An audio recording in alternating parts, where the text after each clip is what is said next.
మొత్తం ఎదుర్కోవడంతో పాటు అటు కడప జిల్లా పులివెందుల నియోజకవర్గ జెడ్పీటీసీ ఉప ఎన్నికల నేపథ్యంలో రాజకీయ పరిణామాలు అసలు రకంగా వివాదాస్పదాలకు దారితీసిన నేపథ్యం. ఈ నేపథ్యంలో ప్రచార నిమిత్తం ఇక్కడ తుమ్మలూరుకు రావడం జరిగింది మాజీ ఎమ్మెల్యే రాచమల్లు ప్రసాద్ రెడ్డి. అయితే ఈ నేపథ్యంలో మనతో పాటు ఉన్నారు, ఆయన అడిగి తెలుసుకునే ప్రయత్నం.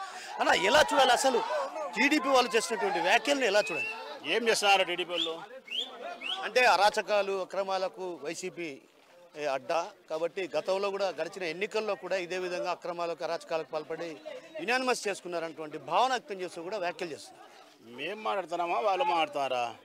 అధికార పార్టీలో మీరు ఉన్నారు, ప్రభుత్వం మీద ఉంది కాబట్టి దౌర్జన్యం చేస్తారు, పోలీసు వాళ్ళు ఓట్లు వేస్తారు, మమ్మల్ని కొడతారు తిట్టారని చెప్పి చెప్తున్నారు. వాళ్ళు చేయాలి, మేము చేసేది లేదు. వాళ్ళ పాయింటే తప్పు. అధికారం వాళ్ళు ఉన్నారు, దౌర్జన్యం చేస్తే వాళ్ళు చేయాలి. అంటే ప్రధానంగా ఇప్పటికే కొంతమంది పైన కూడా కేసులు నమోదు చేశారు. బెదిరిస్తున్నటువంటి ఆరోపణలు కూడా సతీష్ రెడ్డిని చేసినటువంటి వ్యాఖ్యలు. మా వాళ్ళని చాలా మంది 150 మంది పేర్లు రాసుకున్నారు, లోపల పెట్టాలంటున్నారు, కౌన్సిలింగ్ అంటున్నారు, బైండ్ ఓవర్ అంటున్నారు, పోలీసు వాళ్ళు పిలుస్తున్నారు, రకరకాలుగా వేధించే ప్రయత్నం చేస్తున్నారు. ఇంకా 2-3 రోజులు వినాక పెంచుతారు. లాస్ట్ 12వ తారీఖు వచ్చేదానికి రిగ్గింగ్ చేసే ప్రయత్నం కూడా చేస్తారు, రౌడీ షీట్ ఓపెన్ చేస్తారు. ఏమేం చేయాలి అన్నీ చేస్తారని 2-3 రోజులు చెప్తానంట కదా. అది అబద్ధమా నిజమా తేలాలంటే 13వ తారీఖు రా నా దగ్గరికి. నువ్వు ఇదే మీడియా వచ్చి 13 మాట్లాడవాను. ఫెయిర్ అండ్ ఎలక్షన్ ప్రజాస్వామ్య ప్రకారం ఎన్నికలు జరిపింటే కన్నా పోలీసు వాళ్ళ కాలు గడి నెత్తిన నీళ్లు పోసుకుంటారు. పోలీసు వాళ్ళ కాలు గడి నెత్తిన నీళ్లు పోసుకుంటారు. డైవర్షన్ పాలిటిక్స్ వైసీపీ మాట్లాడతారు. మాకెందుకు డైవర్షన్ పాలిటిక్స్ చేయాల్సిన అవసరం ఉంది? 78 సంవత్సరం నుంచి 50 సంవత్సరాలు చేయడం మేము ఓడిపోకుండా రాజశేఖర కుటుంబం గెలుచా అంటే ప్రజలు మా పక్షాన ఉంటే డైవర్షన్ చేయాల్సింది ఏంది? డైవర్షన్ ఎప్పుడు చేస్తారు? మింగలేక మంగళవారం, శతగానోడే మంగళవారం అనేది. మందు మింగమనేరంట, వాడు మింగలేడని మంగళవారం అనే అంట. అట్లాంటి మాటలు మాట్లాడుతుంటారు వాళ్ళు. చేతగాక గెలిచలేక ఊరికేదో డైవర్షన్ పార్టీ మాకేం పట్టింది? డైవర్షన్ గెలిచేది మేము, ప్రజలు మా పక్షాన ఉండారు. నిన్న ఎలక్షన్లకు నెల సంవత్సరం కాలే, ఎన్ని వచ్చినాయి ఓట్లు? 8,500 పోలైతే 2,500 వచ్చినాయి. 6,000 మాకు వచ్చినాయి. 30% రాలే వాళ్ళకు. 25% ఓట్లు వచ్చినప్పుడు 50% రావాలంటే 25% పెరగాలంటే ఈ 12 నెలలు ఏం పొడిచినారని పెరుగుతాయి మీకు ఓట్లు? రైతులు లెక్కించినారా? 1,500 ఆడపిల్లలకు ఇచ్చినారా? నిరుద్యోగ భృతి ఇచ్చినారా? ఉద్యోగాలు ఇచ్చినారా? ఏం చేశారని మీకు ఓట్లు ఇచ్చారు? ఓట్లు వేయరు. 25 ఉండేది ఇంకా 12కో 13కో 11కో రావాలా. కానీ మీ నమ్మకం ఏంటంటే డబ్బు ఇచ్చాము, పోలీసు వాళ్ళు ఉన్నారు, డబ్బు పోలీసు, డబ్బు పోలీసు, డబ్బు పోలీసు. ఇందులో తప్ప మీకు వేరేది ఏమి లేదు. మీ డబ్బు ఏమీ పని చేయదు. పులిం తాలూకాలో ఏమీ పని చేయదు. మీరు ఎంత డబ్బులు ఇచ్చినా అని పులిం తాలూకాలో ఏమీ జరగదు. ప్రజలు తప్పనిసరిగా విశ్వాసబద్ధులు, రాజకీయ పరిణితి కలిగిన వాళ్ళు రాజశేఖర కుటుంబాన్ని పోగొట్టుకోరు. ఇంకా మీకుండే బలం పోలీస్. ఇంకా పోలీసు బలగానికి మేము చెప్తాను కదా, మా రొమ్మ అడ్డం వేసేదానికి సిద్ధంగా ఉన్నామని. మా రొమ్మ అడ్డం వేస్తాం పోలీసు వాళ్ళకు. అంటే ఎన్నికల రోజు కావచ్చు, ఎన్నికలు జరిగే రోజు కావచ్చు, ఏజెంట్లను కానీ అటు ప్రజలను కానీ భయభ్రాంతులకు గురి చేస్తే ఎలా ఎదుర్కొంటారు అసలు అధికారంలో ఉన్నటువంటి టీడీపీ ఒకవేళ అన్ని శక్తియుక్తులను ప్రదర్శిస్తే? మేము ఉండబడిన కార్యకర్తలము, నాయకులము, మా అవినాశి దగ్గర మొదలుకొని అందరం రాజకీయాలలో ఉండాము. ఎలక్షన్ రోజు ఎలక్షన్ చేస్తాము. మమ్మల్ని రానీరు, బయట ఉండేవాళ్ళను. మా పులిం తాలూకాలు ఉండే వాళ్ళు ఉంటారు. గ్రామాలలో మా నాయకులు పటిష్టంగా ఉంటారు.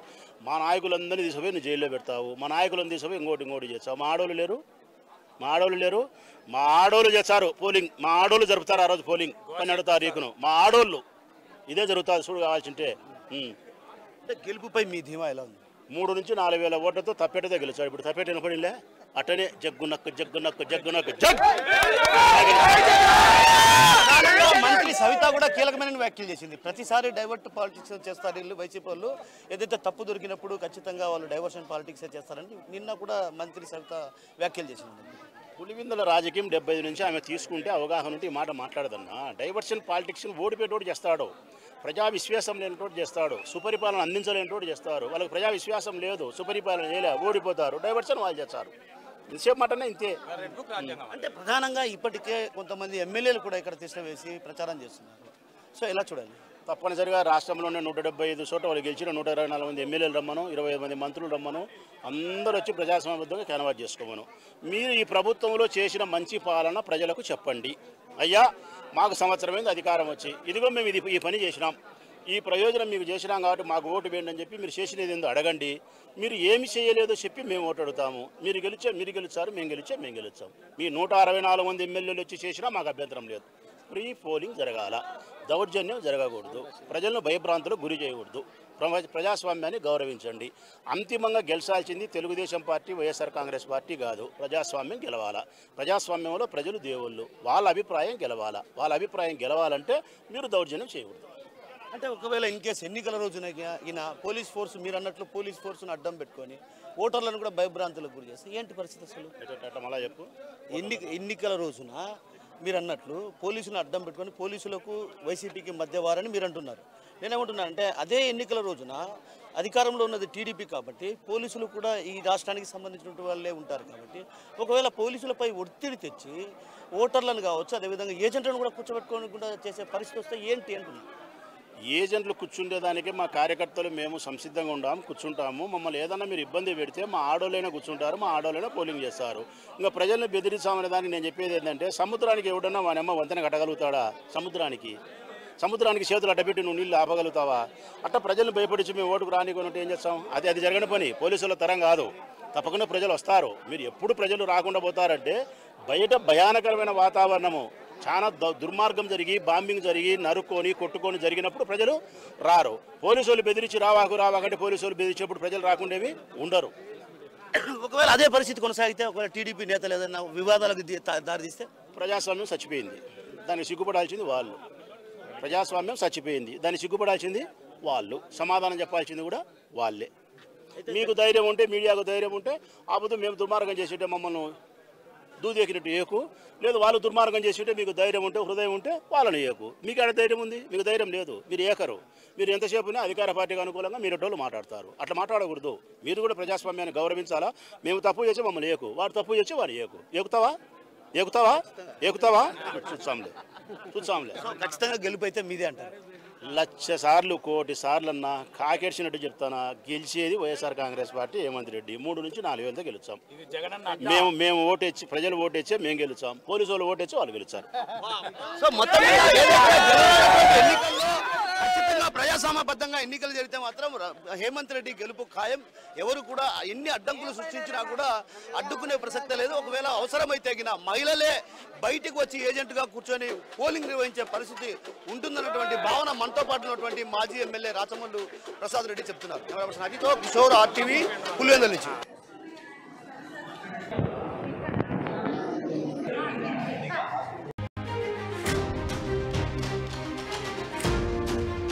బ్రేకింగ్ న్యూస్ చూస్తున్నాం. పులివెందుల్లో హైటెన్షన్ నెలకొంది. జడ్పీటీసీ ఉప ఎన్నిక ప్రచారంలో తీవ్ర ఉద్రిక్తత నెలకొంది. నల్లగొండువారిపల్లెలో టీడీపీ వైసీపీ నేతల మధ్య ఘర్షణ చోటు చేసుకుంది. అయితే ఈ ఘర్షణలో వైసీపీ ఎమ్మెల్సీ రమేష్ యాదవ్ పైన టీడీపీ కార్యకర్తలు దాడి చేశారు. ఎమ్మెల్సీ రమేష్ కారు అద్దాలు ధ్వంసమయ్యాయి. ప్రస్తుతానికి ఎమ్మెల్సీ రమేష్ ని ఆసుపత్రికి తీసుకెళ్లారు. ఇక్కడ విజువల్లో చూస్తున్న వాటి స్క్రీన్ పైన ఆ హాస్పిటల్లో వీల్ చైర్ పై వెళ్తున్నటువంటి ఆయనే ఎమ్మెల్సీ రమేష్.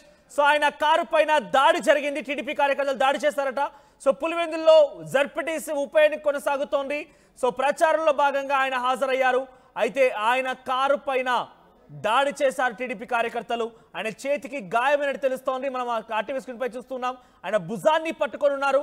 ఆయన భుజం పైన చేయి వేసి పట్టుకొని ఉన్నారు. అక్కడికి వెళ్ళగానే ఆయన చొక్కా విప్పిస్తూ ఉన్నారు. ఆ భుజం కదిలిస్తున్న కొద్ది ఆయన అమ్మ అయ్యా అంటూ కూడా కొంత ఆర్తనాదాలు చేస్తున్నాడు.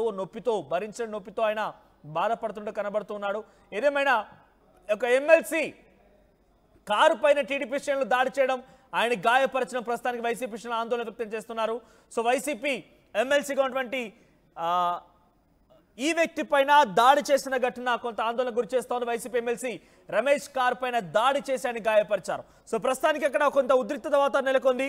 పులివెందుల మొత్తం కూడా హైటెన్షన్ నెలకొంది. పులివెందుల్లో ప్రస్తుతానికి కొంత ఉద్రిక్తత పరిస్థితి నెలకొంది. ప్రస్తుతానికి మనం విజువల్స్ చూస్తున్నాం. హాస్పిటల్లో రమేష్ ని తరలించినటువంటి ఆ విజువల్స్ మనం చూస్తున్నాం. వైసీపీ ఎమ్మెల్సీ రమేష్ ని హాస్పిటల్ లోపల తరలిస్తూ ఉన్నారు.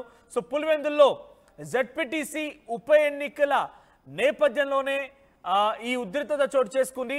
ఇరు వర్గాల వారు కూడా ప్రచారంలో మునిగి తేలుతున్నారు, టీడీపీ అండ్ వైసీపీ నేతలంతా కూడా. సో టీడీపీకి సంబంధించి వారంతా కూడా ఒక్కసారిగా ఎమ్మెల్సీ రమేష్ కారు పైన దాడి చేయడానికి యత్నించిన నేపథ్యంలోనే కొంత అక్కడ ఉద్రిక్తత పరిస్థితి చోటు చేసుకుంది.